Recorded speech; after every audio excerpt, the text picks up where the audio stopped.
आज हम लोग इस वीडियो में समझेंगे कि किस तरीके से स्टेट्स का चेंज होता है, यानी कि जो सॉलिड है वो लिक्विड बनेगा और लिक्विड किस तरीके से गैस बनेगा, क्यों ये चीज़ होता है और इनके पीछे यानी कि क्लास 9th का साइंस का वीडियो है।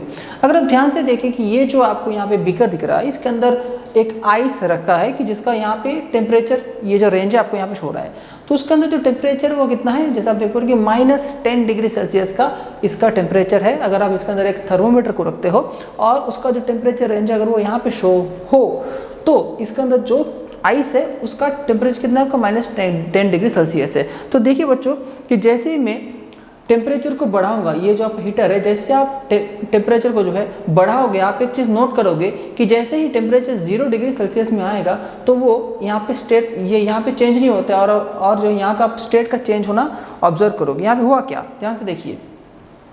यहाँ पे होता ये है कि जैसे ही जो है इस पर्टिकुलर जो बीकर है इसके अंदर का टेम्परेचर जैसे ही आपका 0 डिग्री सेल्सियस आता है, इसके बाद जो टेम्परेचर है वो और इंक्रीज नहीं करता है, वो जो टेम्परेचर है वहाँ पे वो अटक जाता है। कैसे अटका सर?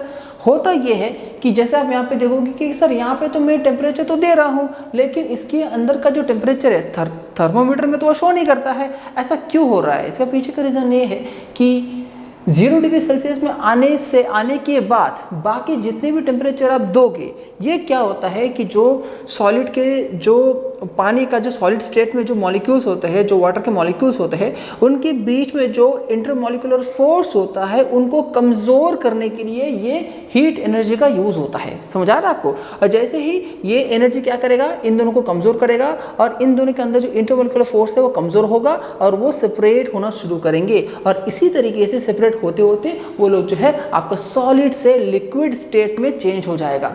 और इसी कारण के वजह से जो कि ये एनर्जी जो आप सप्लाई दे रहे हो वो स्टेट को चेंज करने के लिए यूज हो रहा है, इसलिए थर्मोमीटर में यहाँ पे 0 डिग्री शो करेगा। और इसीलिए हम लोग जो है 0 डिग्री सेल्सियस को मेल्टिंग पॉइंट बोलते हैं, और जो एनर्जी यहाँ पे यूज होता है इस स्टेट को चेंज करने के लिए उसको हम लोग लेटेंट हीट ऑफ फ्यूजन बोलते हैं। बहुत ज़्यादा ईजी है।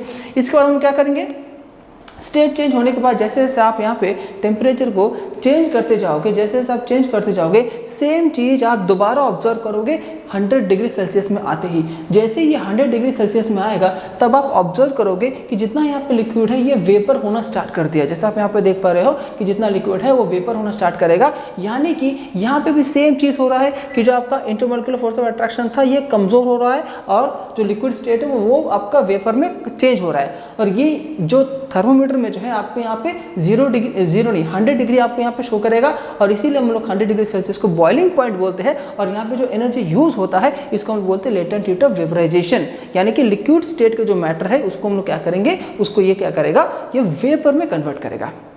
तो बहुत ज़्यादा ईजी था। Thank you so much.